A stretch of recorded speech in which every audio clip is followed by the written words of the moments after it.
বর্তমান দুনিয়ায় আমাদের এই বাংলাদেশেও একদল আলেম ওলামারা বিভিন্নভাবে ওয়াজ মাহফিলে, ইউটিউবে তারা বক্তব্য দিয়ে যাচ্ছে যে মিলাদুন্নবী মাহফিল এটা কোনো ভালো কাজ না, এটা বেদাত।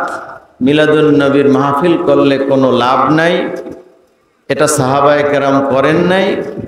অতএব এই মিলাদুন্নবী একটা বাজে অনুষ্ঠান, এর চাইতে যদি করতেই হয় তাইলে তোমরা সিরাতুন্নবী করো, মিলাদুন্নবী বাদ দাও।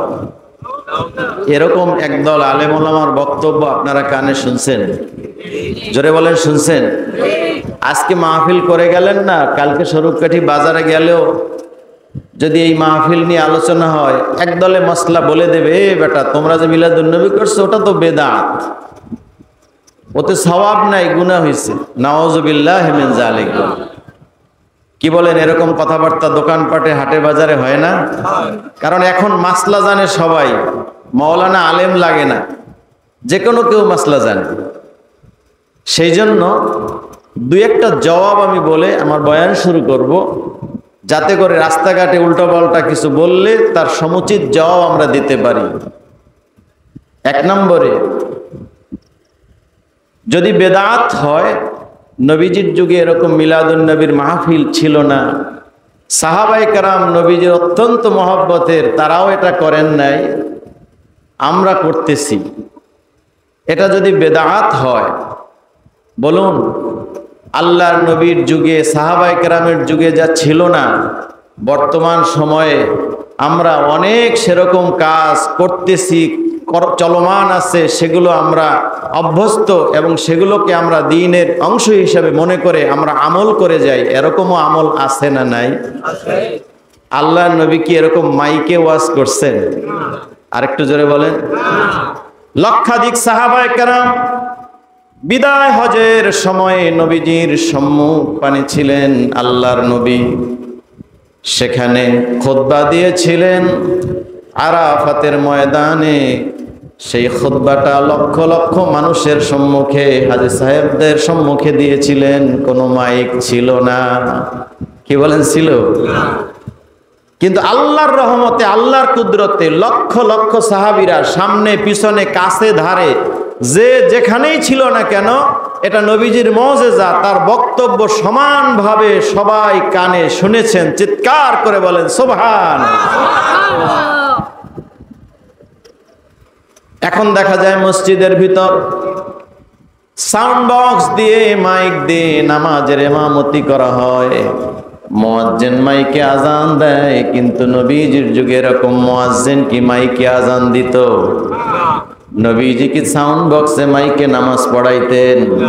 তাইলে নামাজের মতো ইবাদতের ভিতরে তুমি মাইক দিলা, এটা তো নবীজির যুগে ছিল না, তাইলে এটা বাদ দাও।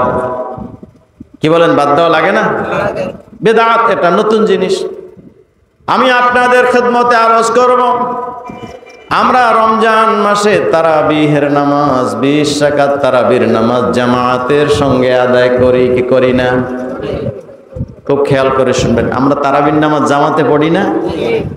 কিন্তু আল্লাহর নবী তিনি কখনো সাহাবায়ে কেরামদেরকে নিয়ে 20 রাকাত তারাবির জামাত কায়েম করেন নাই।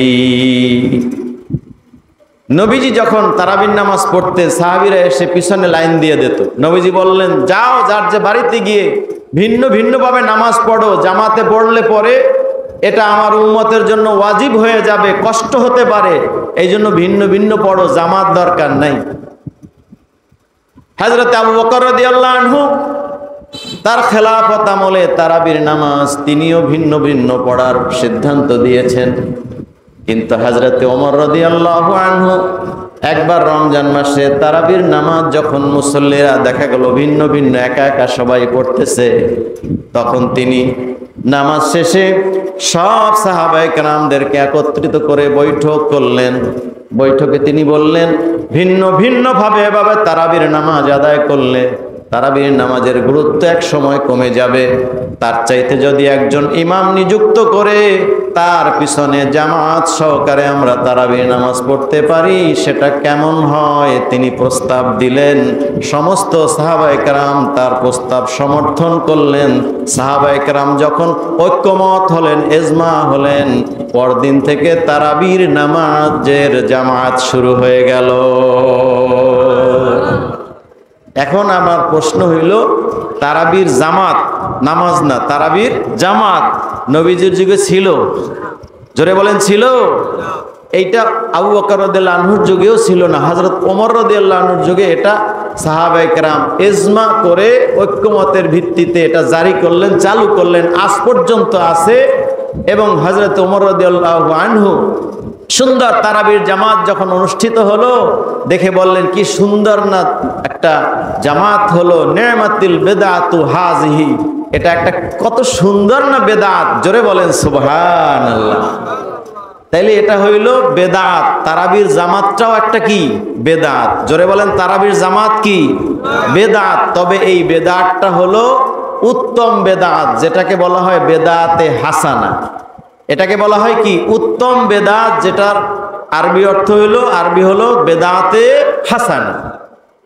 কিছু বেদাত আছে যেইগুলো হলো বেদাতে সাইয়্যা, নিকৃষ্ট বেদাত, খারাপ বেদাত। তো সময় কম, বেশি সময় আমরা নিব না, এজন্য আমি বলবো যে বেদাত হলেই সেটা যে খারাপ হবে এমনটা না।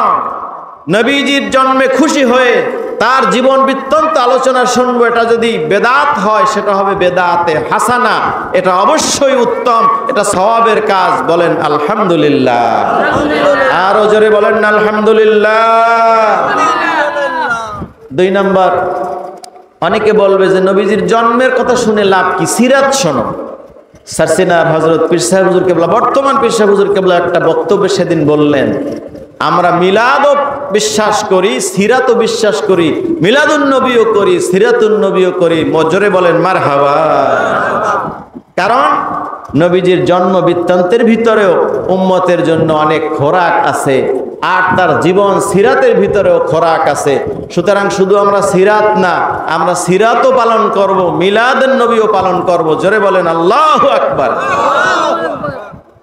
ওরা বলে মিলাদ জন্মের কথা শুনে লাভ কি? আপনি ওদের জবাবে বলবেন, শোনো, জন্মের আলোচনা যদি শুনে লাভ না হতো, তাহলে হাদিস পাকের ভিতরে, বড় বড় হাদিসের কিতাবের ভিতরে নবীজির মিলাদের আলোচনা মুহাদ্দিসিনে কেরাম আনতেন না। আপনি বড় বড় হাদিসের কিতাব খুলে দেখেন, নবীজির মিলাদের অধ্যায়ে, জন্ম বৃত্তান্তের অধ্যায় খুলে তারা আলোচনা পেশ করেছেন হাদিস দিয়া। তিরমিজি শরীফ খোলেন, তিরমিজি শরীফের 2য় খণ্ডের 203 পৃষ্ঠার ভিতরে একটা অধ্যায় আছে, বাবু মা জাআ ফি মিলাদিন নবী সাল্লাল্লাহু আলাইহি ওয়াসাল্লাম। অর্থাৎ ওই অধ্যায়টা হলো নবীজির জন্ম বৃত্তান্ত সম্পর্কে যাহা কিছু পাওয়া যায় সেখানে আলোচনা আছে। আচ্ছা বলুন, নবীজির জন্ম বৃত্তান্ত যদি হাদিস কিতাবের ভিতরে থাকে, এই ব্যাপারে যদি আমরা মাহফিল করি, হাদিসে থাকলে যদি দোষ না হয়, মাহফিল করলে কি দোষ হতে পারে? তাহলে হাদিসে মিলাদুন নবীর অধ্যায় আছে, আমরা সেই অধ্যায়কে সূত্র ধরে মিলাদুন নবীর মাহফিল করলে নাজায়েজ হবে না জায়েজ হবে? আরো জোরে বলেন জায়েজ না নাজায়েজ? এই মিলাদুন নবীর অধ্যায়ের একটা জায়গা দেখাই দিলাম, বহু আছে। তিরমিজি শরীফের 2য় খণ্ডের 203 পৃষ্ঠা, মনে থাকবে? বলে দেবেন তিরমিজি শরীফে আছে, হাদিসের কিতাবে আছে মিলাদুন নবী। সুতরাং আমরা মিলাদুন নবীর মাহফিল করি। যদি মিলাদুন নবীর মাহফিল বন্ধ করতে চাও, তাইলে ওই হাদিসের কিতাবের মিলাদুন নবীর চ্যাপ্টারটাও বাদ দিতে হবে। বাপের বেটার ক্ষমতা নাই। আল্লাহু আকবার বলেন।